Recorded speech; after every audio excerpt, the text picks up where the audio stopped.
Pithapuram వీరవాడలో Telugu Desam party మహిళా విభాగం పిఠాపురం నియోజకవర్గ నాయకురాలు శ్రీ వత్సవాయి లక్ష్మీదేవి ఆధ్వర్యంలో పవన్ కళ్యాణ్ కు మద్దతుగా ఎన్నికల ప్రచారం చేపట్టారు. కూటమి పార్టీల నాయకులు, కార్యకర్తలు, అభిమానులతో కలిసి శ్రీ వత్సవాయి లక్ష్మీదేవి ఇంటింటికి వెళ్లి గాజు గ్లాసు గుర్తుకు ఓట్లు వేసి పిఠాపురం ఎమ్మెల్యే అభ్యర్థి కొణిదెల పవన్ కళ్యాణ్ ను, కాకినాడ ఎంపీ అభ్యర్థి తంగెళ్ల ఉదయ్ శ్రీనివాస్ ను గెలిపించాలని ప్రజల్ని కోరారు.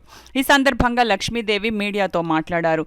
ఈ కార్యక్రమంలో కోలా రాజు, కోలా చిన్న, జవ్వాది ప్రసాద్, కూరాకుల చిన్న, రామిశెట్టి సూరిబాబు, కూరాకుల పుల్లయ్య, కూరాకుల వీరబాబు, బొజ్జా శ్రీను, కందా నాగబాబు, కందా సోమరాజు, కొమ్మినేటి రమణ తదితరులు పాల్గొన్నారు.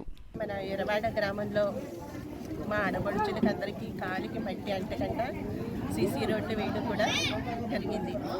మన రైతులందరికీ పురుషోత్తపట్నం నీరు అందించి 2 పంటలు పండటానికి వర్మ గారు చాలా కష్టపడి పనిచేశారు. దాంట్లో అలాగే వైసీపీ ప్రభుత్వంలో రైతులు చాలా ఇబ్బందులు పడ్డారు. తెలుగుదేశం జనసేన కూటమిలో భాగంగా మళ్ళీ ఎత్తిపోతల పథకంలో రైతులందరికీ నీరు అందేటట్లు చూస్తామని చెప్పి హామీ ఇచ్చారు.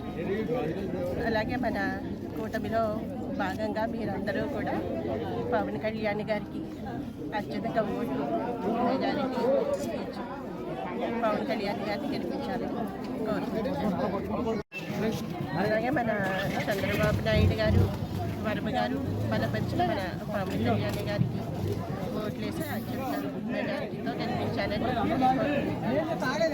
అలాగే మన తెలుగుదేశం ప్రభుత్వం జనసేన కూటమిలో భాగంగా సూపర్ 6 పథకాలు ప్రవేశపెట్టారు. అవి మనకందరికీ కూడా శ్రీరామ రక్షలా తోడ్పడతాయి. మహిళలందరికీ కూడా 3 గ్యాస్ సిలిండర్లు ఉచితంగా ఇస్తున్నారు.